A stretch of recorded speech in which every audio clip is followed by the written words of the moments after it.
అప్పుడు పెద్ద పెద్ద ఫ్యామిలీలు కదా, ఇప్పుడంటే అంత జాయింట్ ఫ్యామిలీలు ఉండట్లేదు. తెలగపిండి కొంచెం కాస్ట్ రీజనబుల్ గా ఉంటది, ఎంత వేస్తే అంత అవుతది. సో మా నానమ్మకి ముగ్గురు కొడుకులకి ముగ్గురు పిల్లలు చెప్పిన ముగ్గురికి ఉన్నారు. అంతా కలిసే ఉండేవారు. అప్పుడు తను ఇలాంటి వంటలు, వంకాయ బంగాళదుంప, ఈ తెలగపిండి, పప్పు చారులోకి వడియాలు బాగా అనిపించేది. కొంచెం అయితే తెలగపిండిలో అయితే ఎండు రొయ్యలు వేసి చేసేది, చాలా బాగుండేది. ఇంట్లో ఎండు రొయ్యలు తినరు కాబట్టి నేను ఇంకెలా చేశాను.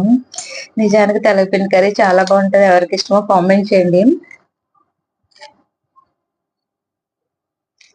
కావాలని జీవితానికి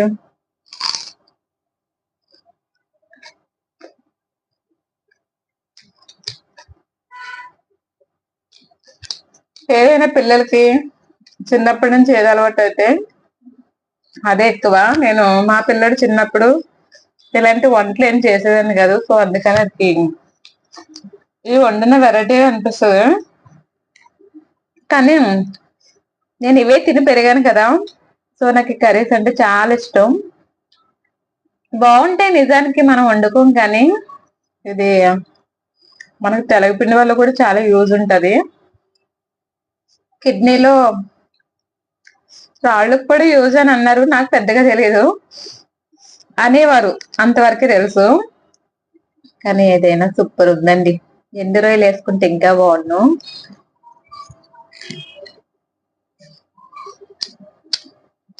నాకు నెయ్యి వేగిన ఎండుమిర్చి పెద్దగా కారం అనిపించదు. అదే కూడా అలవాటు ఉండాలి తినడం. మిర్చి ఇలా ఇష్టం ఉండదు, కానీ కొన్ని కర్రీస్ లో అయితే మిర్చి కూడా తింటాను నేను. ఎంత కారం తిన్నా కడుపులో మంట కానీ ఏం అనిపించదు. మరి ఫస్ట్ నుంచి అలవాటు వాళ్ళు అనుకుంటా. చాలా అంటే చాలా బాగుంది.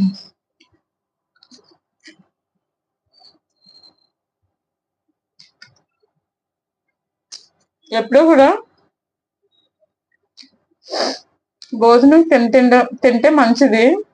నేను అసలు పైన తిన్ను, ఎక్కడికైనా వెళ్ళినప్పుడు నాకు తప్పదు అని అనుకుంటే తినాలేమో, కానీ మాక్సిమం మా ఇంట్లో అయితే ఇలా కూర్చొని తింటాం. ఏం తిన్నారు ఫ్రెండ్స్ కామెంట్ చేయండి. అట్లన్నా తెలగపిండి ఎంతమందికి ఇష్టమో కూడా కామెంట్ చేయండి. ఇది నార్మల్ గా తీస్తున్న వీడియో, ఎంత వరకు వెళ్తుందో చూద్దాం.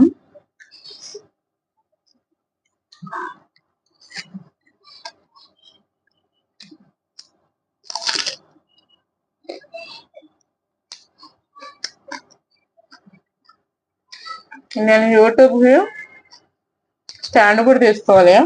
లేదా ఎప్పుడన్నా సెల్ఫీ వీడియో తీసుకోవాలంటే డౌన్ అయిపోయి